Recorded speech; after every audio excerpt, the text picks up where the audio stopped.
Good morning and welcome to the Universalist Church Online, in which love is the spirit. We're so happy to be together on this, our traditional homecoming Sunday, even from our separate home settings. We're glad you're here, whether you're joining us from West Hartford or anywhere around the world. I'm Gretchen Fountain, one of the co-moderators of the board. If you're attending worship through our YouTube live stream, we invite you to connect with us more deeply. Visit our website, www.westhartforduu.org, to learn more.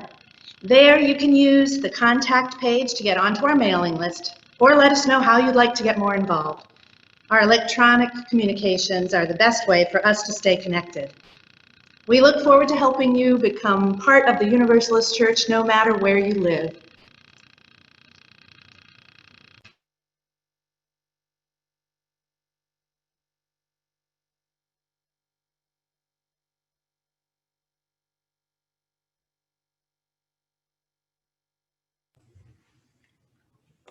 Good morning.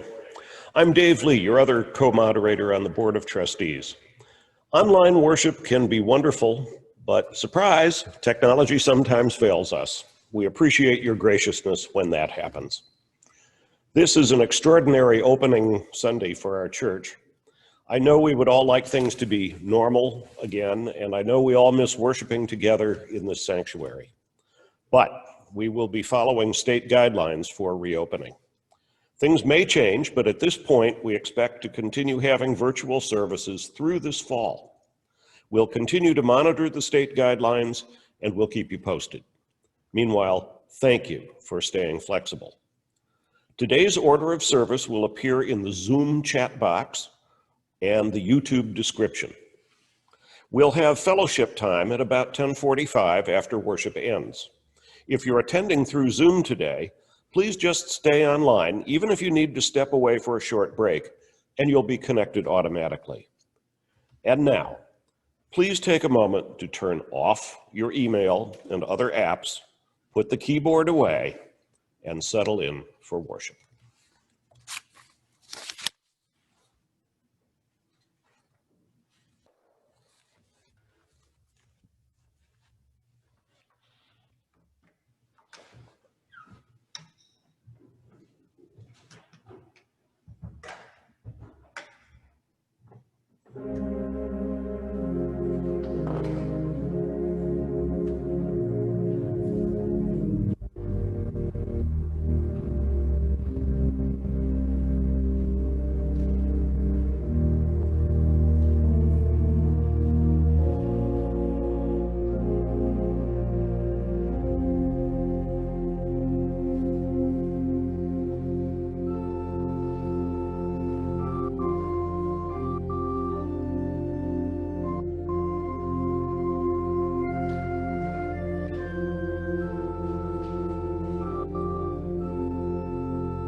Good morning.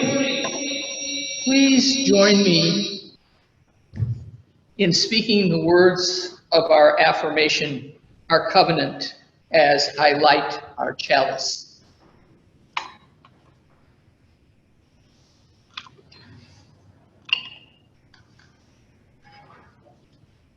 Love is the spirit of this church, and service is its law. This is our great covenant, to dwell together in peace, to seek the truth in love, and to help one another.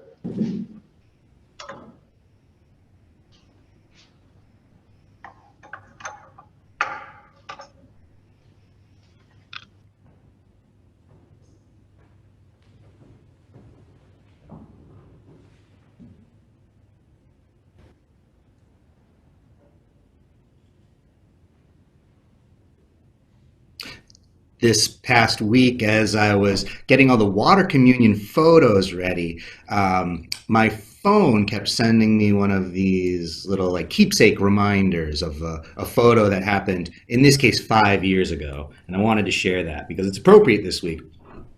This is 5 years ago, Labor Day 2015. And what you can see here is my son Philip, he was 2, sitting on the bow of a sailboat I used to own. And if you look carefully, you can see a line trailing out ahead of us, and we're attached. We are being towed by another small sailboat.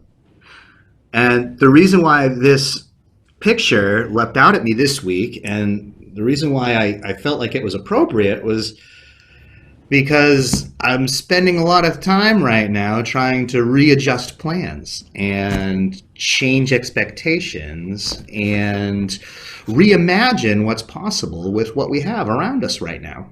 And let me tell you this story. It was Labor Day, our final day on the water. I took Philip. It was just the 2 of us. We were going to go sailing for one more day. It looked like a beautiful day. I think you saw the picture. It looked nice and calm and blue. And we putted out the river. And as soon as we were out in open water, I got the sails out and I was sailing along, and I felt more than heard a light in my hands. And I knew at that instant I had no steerage and that the rudder had sheared right off and broken and sunk straight to the bottom. And that was the end of our day. So I dropped the sails. I called my uncle, who was actually that small boat in the picture towing us. I knew they were out sailing, so I said, "Hey, you're not going to believe what just happened." And they said, "Well, we're sailing, but we'll circle back in a little while."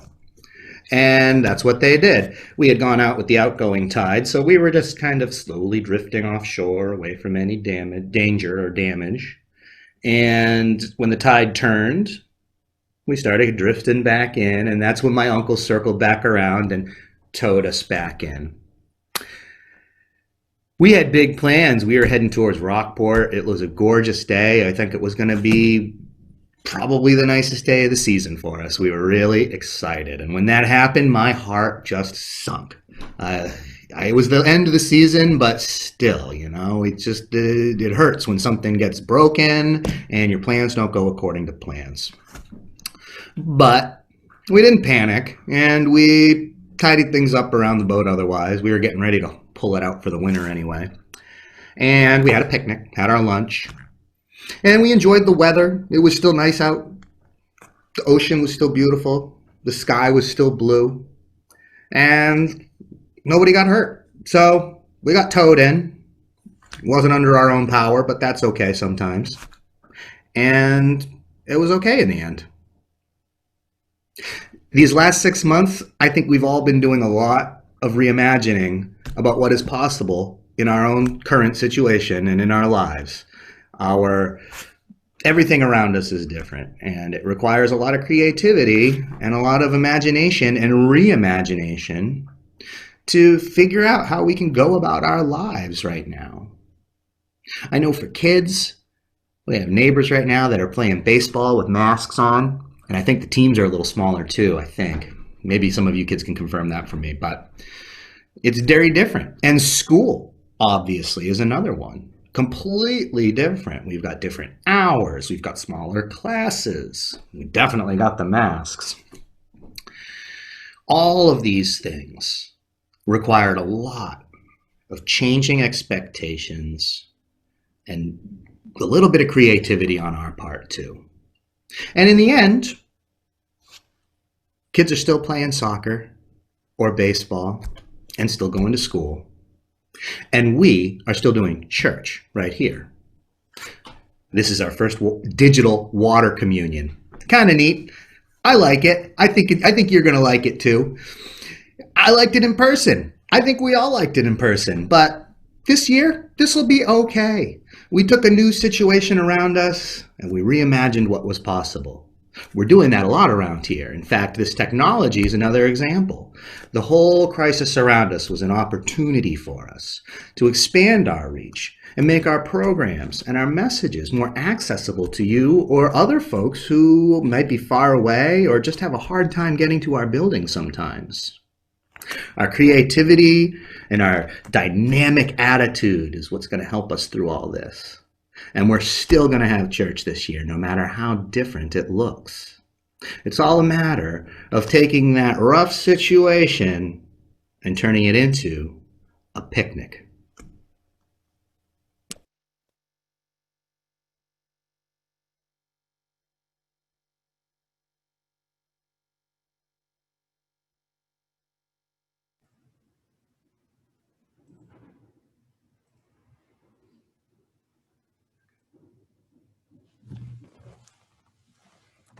We are grateful for all the ways in which you support us and one another. In this time of ongoing challenges and opportunities, the need for communities of justice, wisdom, and love has only become more apparent. And so given that need, we share our general offering each week with the organizations that are in harmony with our values, who do work in the world that brings us ever closer to creating the beloved community. This month, we share our offering with the Center for Common Ground's Reclaim Our Vote campaign.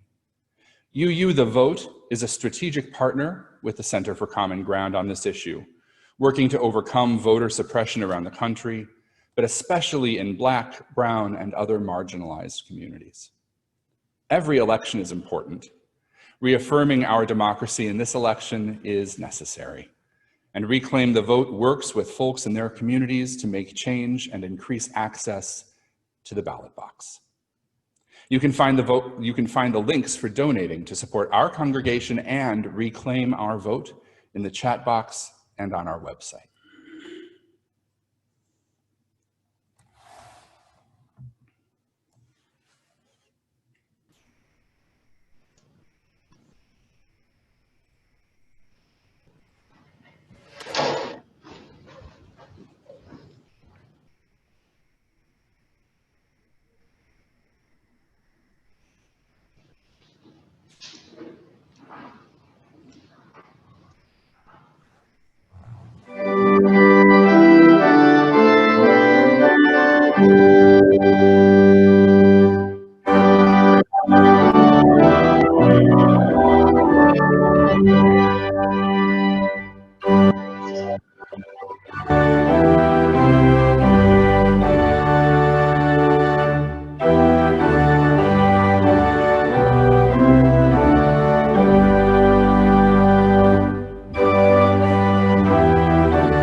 Yes, we'll gather at the river, the beautiful river. Gather with the saints at the river that flows by the throne of God. Soon we'll reach the shining river, soon our pilgrimage will cease, soon our happy hearts will quiver with the melody of peace. Yes, we'll gather at the river, the beautiful river. Gather with the saints at the river that flows by the throne of God.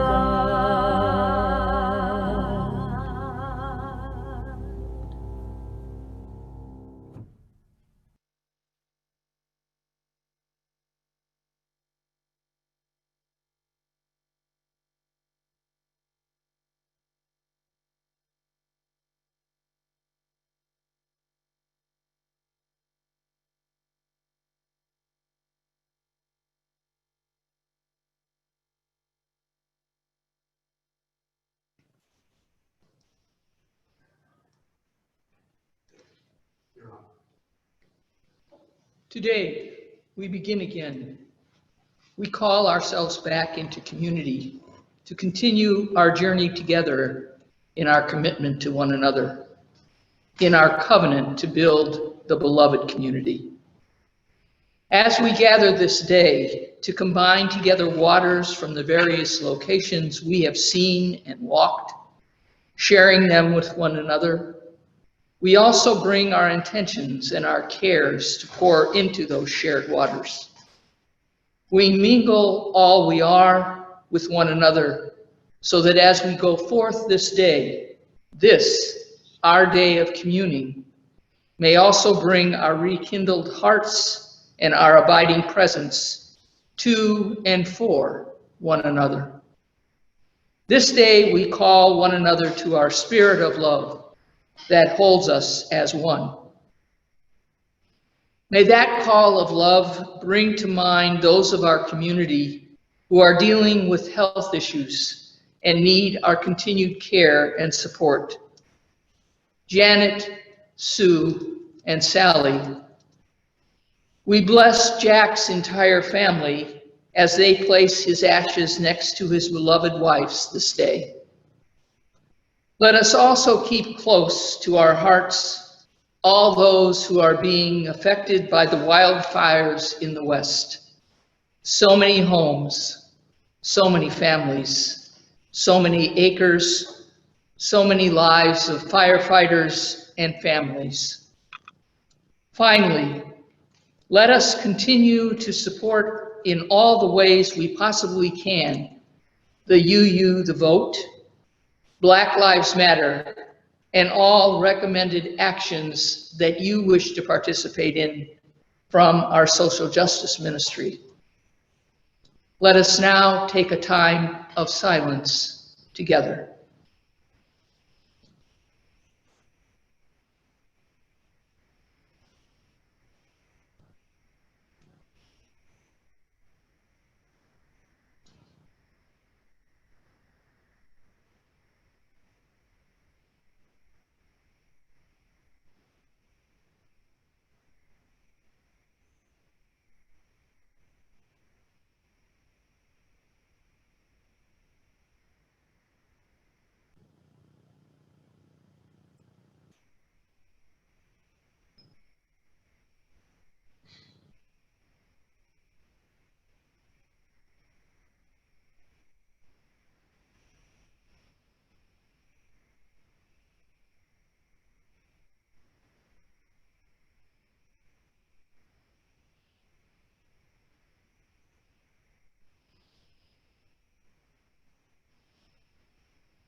May we go forth in our day and days ahead and mingle ourselves within our waters.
Our first reading this day is from Ecclesiastes, the 3rd chapter, the 1st through the 8th verses. For everything there is a season, and a time for every purpose under heaven, a time to be born, a time to die, a time to plant, and a time to pluck up that which is planted, a time to kill, and a time to heal, a time to break down, and a time to build up, a time to weep, and a time to laugh, a time to mourn, and a time to dance, a time to cast away stones, and a time to gather stones together, a time to embrace, and a time to refrain from embracing, a time to seek,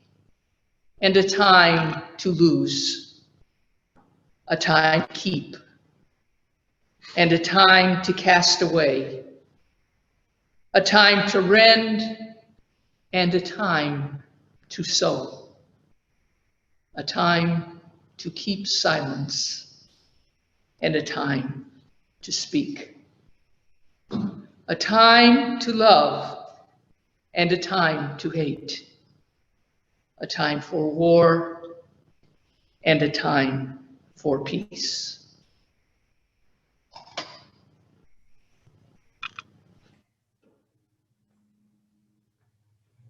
Our second reading comes from Yi Ping Ong's translation of the Tao Te Ching.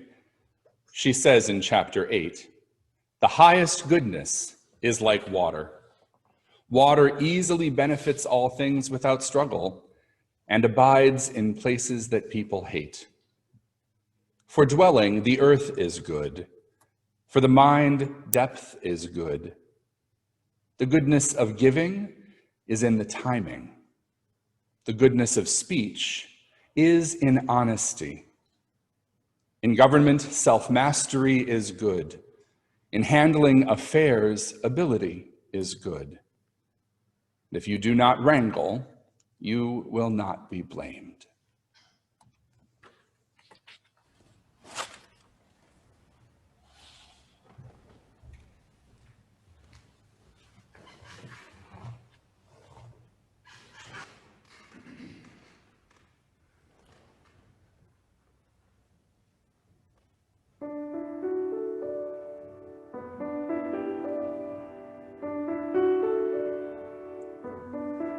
Water is wide.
The passage that Reverend Joy Christie read from Ecclesiastes has come back to me many, many times this summer. In part because my sisters and I are in the moment of planning my parents' 50th anniversary party, and that was used in their wedding, and the song Turn, Turn, Turn, based on it, was part of that too. It was also part of Kurt's graveside memorial service. Each and every day, I am thinking about what the right thing to do is right now.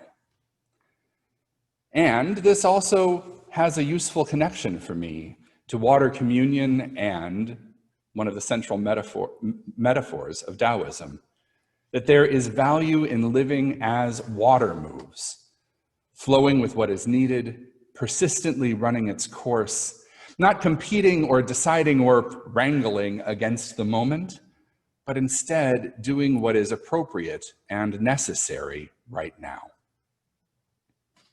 This is a time to embrace and a time to refrain from embracing. This is a time to gather, if differently, and a time to stay apart in person. This is perhaps a time to recognize the past, but to fully engage and reimagine the future. This is also a time to be gentle with ourselves. We are all experiencing a kind of strain that is new in the vast majority of our lives. And we also need to be firm in what is right in the world. It is a time to do things differently, to engage who we are differently, to do water communion differently. This is a time for reimagining. So last spring, we reimagined worship a couple of different times, trying it here in the sanctuary and then moving completely to Zoom at home. And now, knowing where we are in the state of Connecticut and knowing what the state guidelines have been for reopening, the more constricted ones, churches have had a looser one that we've chosen actually not to engage with. We are trying to keep everybody as safe as we can, and we decided that this might be the moment to reimagine once again and come back into the sanctuary. So some of us don't have masks on in this room, as you will notice right now. And I'm at least 6 feet, and right now more like 10 to 12, if not more, away from everyone. We are continuing to be responsible even as we reimagine. I would encourage you in this moment to not only be reimagining water communion with a slideshow and a hymn and our water sitting on our altar table, but I would encourage you too to reimagine our world as a fairer world, a universalist world, in which we leave nothing and no one behind. If we're going to reimagine a little bit, let's reimagine a lot. We'll do things differently, but what we've seen so far is that if we continue on as we always have, as we're doing right now, life doesn't necessarily get better. Instead, it actively gets worse. If we don't reimagine how we deal with the climate, things get worse. If we fail to provide strong leadership in moments of crisis, things get worse. By failing to provide comprehensive health care in a pandemic, things definitely get worse. Failing to ask everyone and every economic player to contribute to the fiscal health of our states, our nation, our families, our businesses, things get worse. Failing to dismantle our national legacy of racism and the systems of white supremacy that uplift certain people over others, men over women and everyone else, white people over everyone else, rich people over everyone else. When we privilege a few at the expense of everyone, things get worse. It can be hard for us to reimagine the world in these ways. And especially that's true if we're the ones who are doing well in the current system. But all we have to do is look at this year and see that none of us are doing well right now. Even people who are gathering wealth and power are not doing well. They're worried about what's next, how to make that to their advantage, rather than figuring out how to have a system that doesn't require everyone else to suffer so that they can perpetuate their own place in the world. As Universalists and as Unitarian Universalists, we have a different view. Ours is based in love and justice, including everyone and everything in what is good and hopeful. If we bring ourselves forward, live by our values and our commitments, and engage others to do the same, then this idea of a massive reimagining of the systems and the cycles and everything could actually change. We can take better care of one another. We do that here in this congregation. It's something that we can help the rest of the world understand how to do too, along with all of the other Unitarian Universalists and all of the other people who have a similar vision. Reimagining the world means scaling up what we do and being in partnership with others who want a world that is all-inclusive, all-loving, thoroughly just. We can do that. We just have to be willing to insist upon it. So as I said, we reimagined our worship last March. We insisted upon doing that in this space as a staff and leadership because it mattered to keep us together. And we've been reimagining ever since. We reimagined our food ministry so that we could keep providing the help and the support and the services that people have needed as times have in fact gotten tougher. We've reimagined how we meet, how we have classes, how we socialize, how we make music. And today we reimagine our homecoming and our water communion. So let's scale that up. What if we reimagine being Unitarian Universalist? What if we reimagine being American, being human?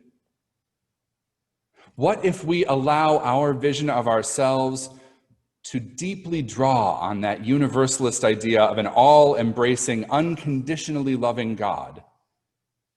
And then we bring that idea forward to reimagine universalism and Unitarian Universalism. What if we saw ourselves as a faith community and as a practice that is so all-embracing, so justice-seeking, so powerfully inclusive and radically loving that we couldn't help but reimagine and recreate the world too?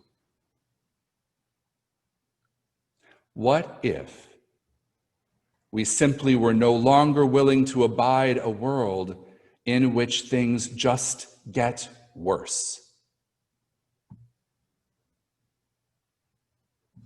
That's how I want to live. And I believe it's why you're here. I know it's why we're here. And so on this Sunday, when we gather our waters and our people, we decided to do this ritual that we love in a way that allows us to do the best for one another in every way we can. And I'm sorry that you're not here in this sanctuary. And today I'm glad that you are not here in this sanctuary as we reimagine and hopefully scale up that reimagining so that we can envision the world, reimagine everything if all we ever did was for the best of one another and our earth. May it be so. May we make it so. Amen.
We have reimagined our Unison benediction more than once in the past few months, and so we now use it again. Instead of saying stay home when we start, some of us will and some of us won't, but I'm going to ask us all, no matter what we're doing now, to simply engage. And so let's speak these words together. Engage with the world in peace. Have courage. Hold on to what is good. Return to no person evil for evil. Strengthen the faint-hearted. Support the weak. Help the suffering. Honor all beings. May it be so. And thank you for joining us for worship today.